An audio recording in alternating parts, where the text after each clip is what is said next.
Championship Sunday in the NFL. We are going to break down Commanders versus Eagles and Bills versus Chiefs and give you all our picks and predictions. Welcome to Pinnacle's NFL Best Bets. I'm Anthony Bruno, joined by Scott Cullen on behalf of Pinnacle, your trusted sportsbook for over 25 years, offering the best odds and best payouts in the industry. All right, so we're coming off a decent divisional round. We're basically 500 across the board. If the Eagles had covered the 6, it would have been a lot better. But we move on to Championship Sunday, and we are going to start out with the NFC title game. The Commanders on the road against the Philadelphia Eagles. This opened as Eagles minus 4.5. Currently at Pinnacle sitting at Eagles minus 6 with a total of 48. These teams split the regular season matchup. The Eagles won in Week 11. The Commanders had that thrilling 13-point fourth quarter comeback in Week 16. Scott, let's not waste any time. Is there a side that you like in this game as your best bet? Well, I'm leaning here to the Eagles as the best bet. And I say this, they started the season 2-2. The Eagles have then won 14 of 15 games since. The only loss being that Week 16 loss against Washington. And so in some ways, it's just out of habit, I think, that the Eagles keep finding ways to win. And I expect them to do it again. I think there are legitimate concerns about Jalen Hurts, about how healthy he is. And legitimate concerns about whether Jaden Daniels is just on a heater here that is going to be really difficult to stop. But at the same time, the Eagles rank third in EPA per play on defense, and I think that's where the difference is going to get made. Is the Eagles are third, Washington was 22nd, and while Washington has obviously risen to the challenge in a couple of playoff games, this is going to be the toughest defense that they've faced. And I think that's going to pose problems. Also on the Eagles side is that if the quarterback play isn't maybe what they're hoping for, they still have Saquon Barkley. And Barkley has had a monster season. He has rushed for 324 yards in 2 playoff games. And he rushed for 296 yards and 4 touchdowns in the 2 games against Washington during the regular season. And so, if you look at some of the potential limitations with the Eagles, you could just look at it and go, they're going to keep handing the ball to Saquon until they get what they want. And so that is why I'm leaning here. My best bet is for the Eagles minus 6. When you look at all the numbers in this game, it really is hard to argue against the Philadelphia Eagles because they should win this game. And you mentioned those stats on the ground. They absolutely torched this Commanders team on the ground in both of those games. I know that the season series was split, but Saquon was getting his in both of those games. And that is definitely concerning. But here's what I will say. So this entire season, this has been a Jaden Daniels and Washington Commanders show. I've been riding with them all season. Jaden Daniels in this show. But then I abandoned them, Scott, in the wild card round and the divisional round. But not this time. Nope. I am going back to Jaden Daniels and the Commanders at +6, minus 108 at the time of recording. And like I said, it is hard to argue with all of those numbers that you talked about. The Eagles are better defensively. The Eagles are going to be able to run the ball. I do have concerns about Washington's defense in this game. There are a couple injuries to talk about. You mentioned Jalen Hurts. That's one of the biggest reasons. He's dealing with a knee injury. I mean, he's probably going to play. I'd be absolutely stunned if he doesn't play. It's just how healthy is he actually going to be? Yeah. Quinyon Mitchell banged up his shoulder in the divisional round. Looks like he's going to play as well. But that's another injury to look at. He's played a ton of snaps for the Eagles in their secondary this season. And then on the Washington offensive line, they actually lost guard Sam Cosmi to a torn ACL. So those are the key injuries in this game. But when I look at this, I just have so much faith right now in Jaden Daniels with his decision-making, how he's protecting the football. They have not turned the ball over once in these 2 playoff games, the Commanders. And actually, a big stat to pass along.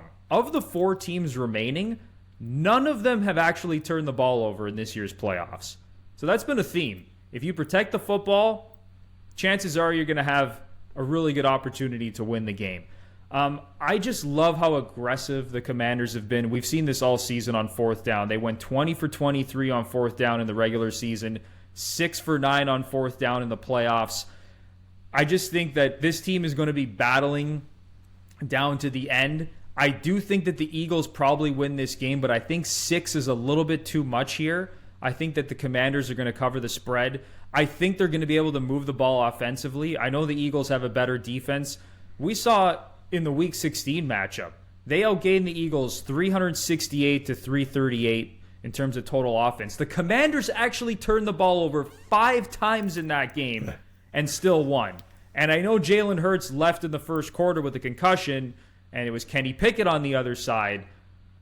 But the Commanders were able to get what they wanted offensively in that game. Jaden Daniels throwing 5 touchdowns. So I think they're going to keep it close enough here to cover the spread. I love how aggressive they are. They're going to maintain drives because they're going to keep going for it on fourth down. And I think that they're going to keep this a close game and cover the spread. Yeah, I'm taking the Eagles, but as we say, we respect Jaden Daniels in this show, and so I can't argue too much against him because we've seen what he's done these past couple of weeks. That he's going to give them a chance. All right, Jaden Daniels, I'm coming back to you. Don't let me down. Don't let me down this week. All right, Scott, before we move on to the AFC title game, let's talk player props for the NFC Championship. Are there any specific props you're looking at? I am looking at Jaden Daniels to throw a touchdown to Zach Ertz, the former Eagles tight end, 34 years old. He has scored a touchdown in 6 of his past 9 games, and you can get him at a pretty nice price, plus 304 at Pinnacle, which is better than the competition. And so, not that I expect that both teams are going to be able to score in this game, but I think when Washington gets into the red zone, that Ertz is going to be a reliable option. And so at that price, I'm going to take a look at Ertz for the anytime touchdown. Yeah, that's a great price. And we've been seeing all season, Jaden Daniels has been relying on Zach Ertz as his safety blanket. So at that price, over 3-1 odds, I think Zach Ertz is going to be, I don't want to say heavily involved in this game, but Jaden Daniels is going to be looking his way. And especially when they get into the red zone, he's always one of their top targets. So definitely love that play. I'm going to be looking at another safety valve for Jaden Daniels, and that is Austin Eckler. I like him to go over 22.5 receiving yards and minus 112. So he has cleared this line in both playoff games. He's had 4 targets in the first 2 playoff games, in each of the first 2 playoff games, I should say. In Week 11 at the Eagles, Eckler had 8 catches for 89 yards on 9 targets. So this Philadelphia defensive line is going to cause some problems. But here's the thing with Jaden Daniels, and I mentioned, he's not turning the ball over. He's avoiding sacks. He's not throwing interceptions. He's making good decisions. He's making good decisions against the blitz.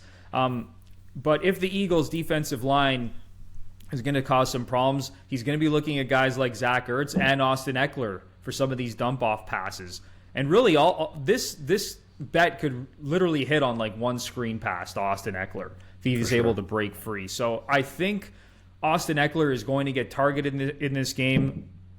I'm hoping that we see 4 to 5 targets, and I think that he could easily clear this line of 22.5 receiving yards. Yeah, all right. I agree. I was just going to say, Anthony, I looked at the Eckler receiving yards too and thought, yeah, there's potential value there. Any other props from this game, or you're good to go with this game? No, I'm good on this one. Okay, one other prop I'll throw out. I don't want to say this is a best bet, but I will be sprinkling on this. It's Jaden Daniels to throw over 1.5 touchdowns at plus 120. So he has 2 or more touchdown passes in 7 straight games that he's actually played the entire game, because in that Week 18 game against the Cowboys, he only played the first half until Marcus Mariota came on. So listen, if the Commanders are going to keep things close, if they're going to be able to move the ball offensively, I think Daniels has a pretty good chance to throw a couple of touchdowns here if they cover the spread. So it all kind of fits with my narrative for this game. All right, let's move on now to the AFC Championship game, the main event. The Bills going on the road to Arrowhead Stadium against the Kansas City Chiefs. This line opened at Chiefs minus 1.5 at Pinnacle. It's still sitting at Chiefs minus 1.5 with a total of 48. These teams are so evenly matched in my eyes. This is essentially, I mean, listen, I'll give my thoughts on the side, but it is very close to a coin flip. The Bills won the regular season matchup 30-21 in Buffalo. But Scott, do you like a side in this game for one of your best bets? I do, and calling it a best bet is, we only have a couple of games on the schedule. I'm going to take the Chiefs on the money line. It's minus 124. Reason I'm taking the money line is because the Chiefs have spent most of this season doing just enough to win, but they do it in like the most heartbreaking fashion for some teams that when it looks like Kansas City doesn't seem to have it today, they're not really pulling away, and so the other team thinks they have a chance, and then Patrick Mahomes does something ridiculous, and the Chiefs end up with a 2-point win or a 1-point win. Like I think they've had five wins this season by 3 points or less. And so, one of the stats I came across this week is Mahomes, from 2018 through the 2024 season, his drop back EPA on third downs longer than 7 yards is 0.398. And, to put that into some context, because telling you what the EPA per play of 0.398 doesn't really explain a whole lot. The second best quarterback over that whole time, with at least 300 dropbacks, was Justin Herbert. His is 0.184.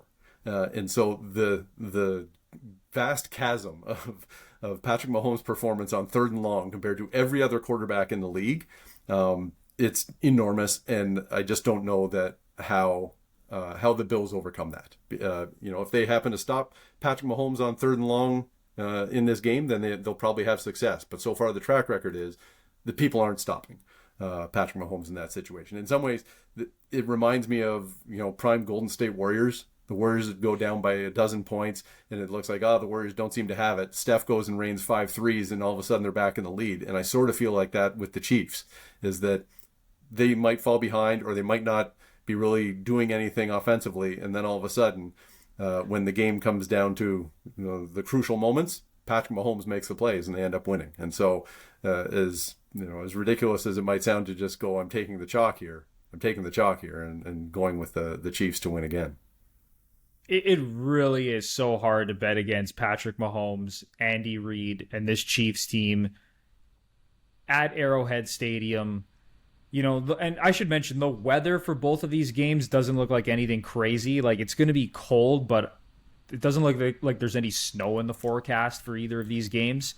What's fascinating about these two teams is that they've been playing kind of a similar style where they're just protecting the football. Like, we saw Josh Allen in the last game against Baltimore. He had a couple of rushing touchdowns, but he didn't have to do anything crazy. He didn't have to go into Superman mode and throw for like 300 yards.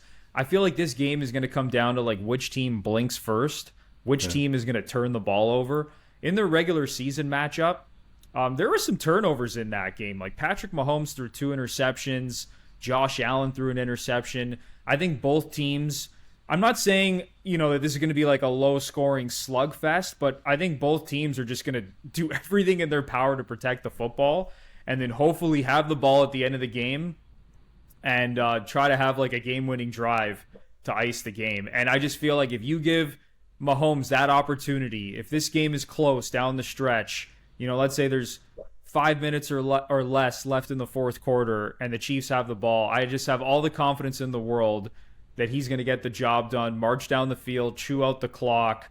It's just so hard to bet against this team. So my best bet in this matchup is actually going to be the Chiefs on the spread, -1.5 at -107 right now at Pinnacle. Also, a couple injuries to talk about in this game on the Bills side of things. Christian Benford, their DB, is in concussion protocol. Taylor Rapp, their safety, dealing with a hip and back issue.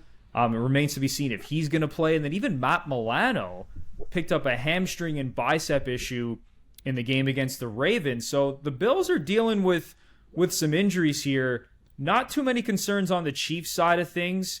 Again, you can look at all the numbers in the world in this matchup, but this comes down to Mahomes, Andy Reid, Travis Kelce at home, Arrowhead Stadium, inside 2 points here. Like, just give me the Chiefs on the spread here. I think they get it done. I think they get back to the Super Bowl and go for 3 in a row.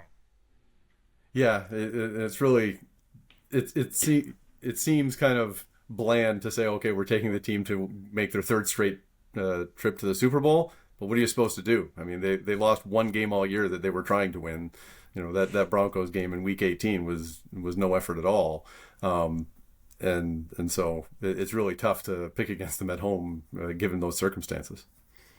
All right, Scott, before we close things out, let's talk player props in this game. Any props that stick out to you in this matchup? Well, as much as this has been a We Respect Jaden Daniels podcast, I hope it's been a We Respect Josh Allen podcast or show this year, because Allen has had an awesome season, but he's also rushed for 14 touchdowns in 18 games. And so I'm taking a Josh Allen anytime touchdown against Kansas City, minus 104. I believe the number was. No, it's moved up to minus 111. So it's already starting to move in that direction. But you know, Allen has shown up in big game after big game, and I expect that if the Bills are going to give the Chiefs all they can handle, that Allen will call his number when he gets into the red zone and push it in. So I like that price on a Josh Allen touchdown.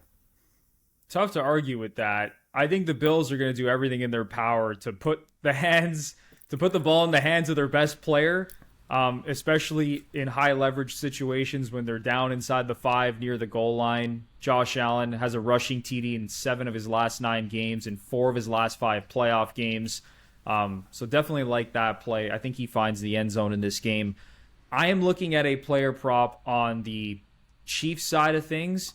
So Travis Kelce has obviously been a monster in the playoffs. It seems like every playoff game, this guy is catching like 5 or more passes, going for like 70-ish yards.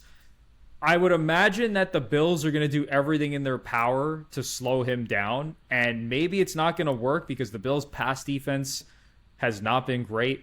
In dropback EPA, they were 20th in the regular season. We saw what the Ravens tight ends were able to do against them last week. But if the Bills are able to slow down Kelce a little bit, I like Xavier Worthy to go over 48.5 receiving yards at minus 113. He has been the unquestioned number 1 wide receiver in this offense outside of Kelce, of course. 6 or more targets in 7 straight games. He has 5 or more catches in 6 straight games. They are getting him the ball on these quick screens. They're taking shots to him down the sideline. They are going to make an effort to get the ball in his hands. He's so explosive. This guy ran a 4.2 at the combine. Like they are going to go out giving the ball to Xavier Worthy and Travis Kelce. So I like him to clear this number. He's also gone over this line in 4 of his last 8 games. Listen, I think Hollywood Brown and DeAndre Hopkins are going to be involved a lot more than they were last week, you would think. But I still think down big time last week. Yeah, that was a disaster. Like no one touched the ball basically outside of Travis Kelce. My Hollywood Brown prop, he almost caught like a 45-yard pass, but wasn't able to control it down to the ground. That was annoying. But I'm going to stick with the guys that are getting the majority of the targets here, and I think Worthy goes over this number. So that's the prop that I'm looking at. Scott, any other final thoughts for these 2 games? Well, I think both these games should be competitive, which, I mean, that's kind of the baseline of what you would want when you get to conference championship games. And what we've seen in the playoffs, it's you turn the ball over, you end up losing. And so I totally agree with your point on particularly on the Bills-Chiefs game, that the team that blinks first, the team that starts turning the ball over, it's going to be really difficult for them. And based on what we've seen, I guess it just seems a little bit easier to side with the Eagles and the Chiefs because they have a little bit stronger track record, a little bit more consistency throughout the season. Yeah, that's really what a lot of these playoff games have come down to. Just protect the football, and you're going to have a very good chance to win. That's why I'm riding with Jaden Daniels. One other point I wanted to make about that Eagles game. They've been relying on a lot of explosive plays from Saquon Barkley, and sure, maybe he's going to rip off another 50-yard touchdown. Yeah. But considering Jalen Hurts' injury status right now, I don't have a ton of confidence in their offense. And not that they're not going to score points, but I don't know. They might have some problems offensively moving the ball if they don't get some explosive runs from Saquon Barkley. So I'm very excited about that NFC title game. I think I might be more excited for the NFC title game and watch Jaden Daniels than I am for the AFC championship game. But regardless, it is going to be an amazing Sunday of football. Best of luck with all of your bets, all of your picks, all of your predictions. Like I say every single week, whether you're betting on main markets, player props, or Super Bowl futures. And by the way, the Eagles are the betting favorite to win the Super Bowl right now at Pinnacle. But regardless of what market you are betting on, you are going to get the best odds and best payouts at Pinnacle Sportsbook. All right. That is going to do it for the Conference Championship edition of Pinnacle's NFL Best Bets. We will be back next week to break down the Super Bowl. Can't wait for that.